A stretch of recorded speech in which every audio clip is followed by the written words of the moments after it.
Bisector cross या die hybrid cross के बारे में आज हम पढ़ेंगे। ये मेंडल के नियम,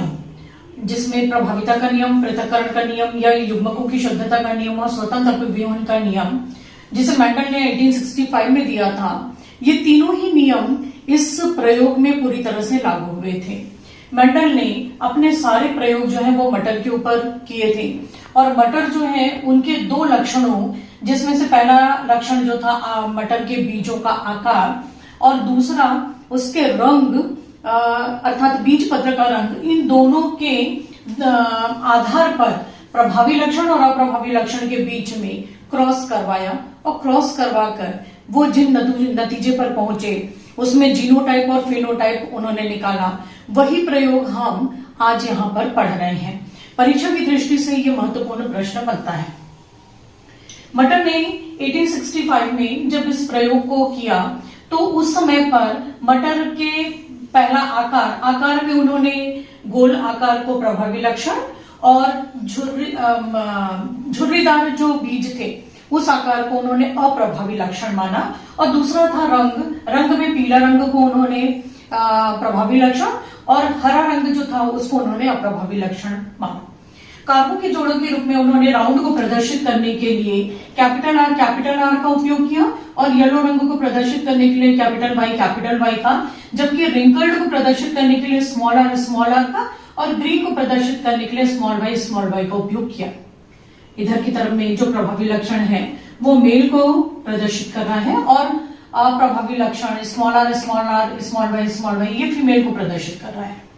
नर गैमेट के रूप में जब इन दोनों के बीच में क्रॉस उन्होंने करवाया तो नर गैमेट के रूप में कैपिटल आर और कैपिटल वाई तथा मादा गैमेट के रूप में यहाँ पर स्मॉल आर और स्मॉल वाई, ये फर्स्ट जनरेशन का रिजल्ट जो है वो डिसाइड करते हैं, जिसमें कैपिटल आर, कैपिटल वाई और स्मॉल वाई ये रिजल्ट मेंडल को प्राप्त हुआ। ये जनरेशन जो था, चूंकि पहला जनरेशन था इसलिए उन्होंने उसको नाम दिया F1, जिसे हम फर्स्ट फीलियल जनरेशन कहते हैं। इस जनरेशन के द्वारा प्रभावी लक्षण जो कि राउंड और येलो कलर का था, इसी रंग के बीज का उत्पादन हुआ, जो कि मेंडल का पहला नियम प्रभाविता के नियम को पूरी तरह से सिद्ध करता है। कैपिटल आर, स्मॉल वाई के बीजों को जब वो दूसरी पीढ़ी में लेकर के गए तो उस स्थिति में सारे ही कारक जो थे वो एक दूसरे से पृथक होना शुरू हुए। यहाँ पर कैपिटल आर, स्मॉल आर इनको मैंने पृथक किया है, कैपिटल वाई, स्मॉल वाई इन दोनों को मैंने पृथक किया। ये राउंड को प्रदर्शित कर रहा है और ये येलो को प्रदर्शित कर रहा है, जो कि दोनों के दोनों ही प्रभावी लक्षण है। यहाँ पर स्मॉल आर का जो रिंकल्ड वाला लक्षण था वो अप्रभावी होने के कारण दब गया और साथ ही साथ स्मॉल वाई जो कि हरा रंग था वो भी अप्रभावी लक्षण होने के कारण दब गया।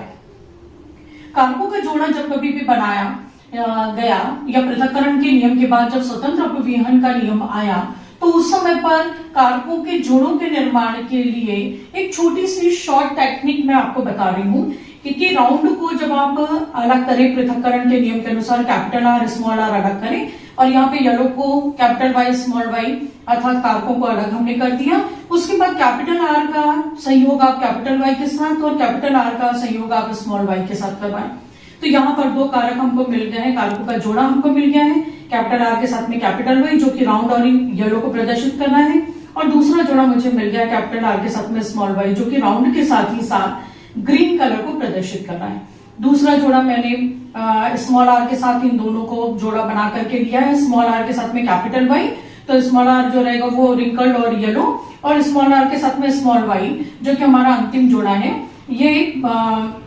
रिंकल्ड और ग्रीन कलर को प्रदर्शित कर रहा है।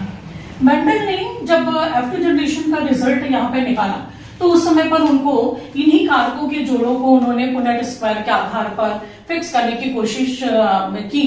और इस पुनेट स्क्वायर में जहां पे कैपिटल आर, कैपिटल वाई जो हमने अभी यहाँ पर निकाला था, capital R, small R, capital Y और स्मॉल वाई, ये चार अलग अलग कारकों का जोड़ा जो कि स्वतंत्र रूप से अगली पीढ़ी में जाते हैं, उनको यहाँ पर दर्शाने की कोशिश मैंने की है। Capital R, small R, capital Y, small Y, यहाँ पर एक जो गैमेट है मेल और दूसरा जो रहेगा ये है फीमेल, इन दोनों के बीच में स्वतंत्र रूप से जोड़ा बन रहा है और इनके बीच में स्वपरागण की क्रिया हुई है। फिर से मैं बता रही हूँ, फर्स्ट फिलियल जनरेशन में जो भी रिजल्ट मैंडल को प्राप्त हुआ था, उन्हीं बीजों को उन्होंने फिर से क्या किया, स्वपरागित होने के लिए छोड़ दिया था। रिजल्ट जब आप जोड़े में लेकर के आए तो हमेशा ये ध्यान रखें कि प्रभावी जो कारक रहेगा उसको आपको पहले लिखना है। जैसे capital R, capital Y, capital R, capital Y, तो यहाँ पर दोनों आर को एक साथ लिखिए जो कि राउंड को प्रदर्शित कर रहा है, और कैपिटल वाई जो रहेगा वो यहाँ पर आ जाएगा जो कि येलो कलर को प्रदर्शित कर रहा है। जब जोड़े का निर्माण किया गया और पुनेट स्क्वायरनेस को शामिल किया गया तो उस समय पर हमको 1 बाय 1 करके 16 रिजल्ट प्राप्त हुए। ये रिजल्ट जो है वो मैंडल ने प्रयोग के द्वारा प्राप्त किए थे, जिसको उन्होंने बो करके स्वपरागित पौधे जो थे उनको बोया, बो करके फिर जो बीज प्राप्त हुए उन बीजों में वो लक्षण का अध्ययन कर रहे थे। तो इन 16 के आधार पर रिजल्ट अगर अपन देखते हैं तो रिजल्ट देखने के लिए एक तो फिनोटाइप जो रहेगा अर्थात बाहरी लक्षणों के आधार पर आप कैसे बताएंगे,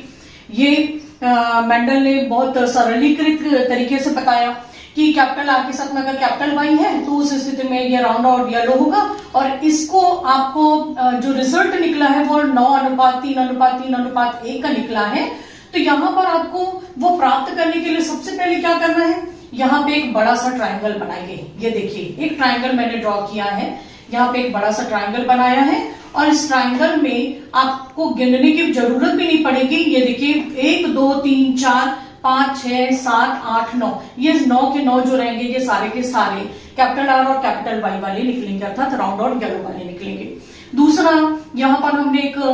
छोटा ट्रायंगल बनाया है जिसको मैंने डॉटेड लाइन के द्वारा प्रदर्शित करने की कोशिश की है, और ये एक यहाँ पर है और ये दो जो रहेंगे वो यहाँ पर हैं। ये इन दोनों को मिलाकर के अगर ट्रायंगल बनाया जाए तो एक ये और ये दोनों ऐसा रिजल्ट है जिसमें कैपिटल आर के साथ में स्मॉल वाई आया, अर्थात कुल 3 रिजल्ट जो रहेंगे वो हमको कैपिटल आर का स्मॉल वाई वाले मिलेंगे। स्मॉल आर के साथ में कैपिटल वाई वाले भी 3 मिलेंगे जो कि एक छोटे और ट्रायंगल के द्वारा मैंने प्रदर्शित किया है, यहाँ पे कॉर्नर वाला और उसके साथ में ये 2, और सबसे आखिर वाला जो रहेगा ये रिजल्ट जो रहेगा केवल 1 रहेगा। अर्थात फिनोटाइप के आधार पर हम देखें तो हमारा मेंडल को जो प्राप्त हुआ अनुपात था वो 9:3:3:1 का था। अब जाते हैं हम इसकी जीनोटाइप में। जीनोटाइप के लिए आपको क्या करना है, बहुत सिंपल ट्रिक है, जो आपने ट्रायंगल बनाया था उसी ट्रायंगल में आप कोने वाले को अकेला छोड़ेंगे और आमने सामने वाले को क्या करेंगे, एक जैसा ही वो रहेगा, इसलिए उन दोनों को एक जैसा ही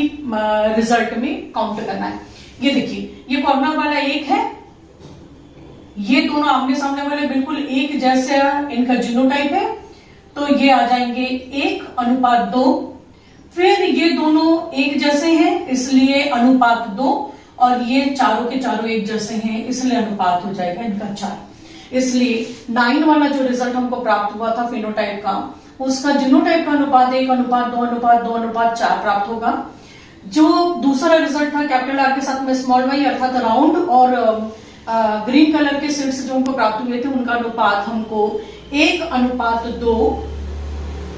फिर स्मॉल वाई के साथ में कैपिटल वाई वाला रिजल्ट जो रहेगा ये फिर से 1:2,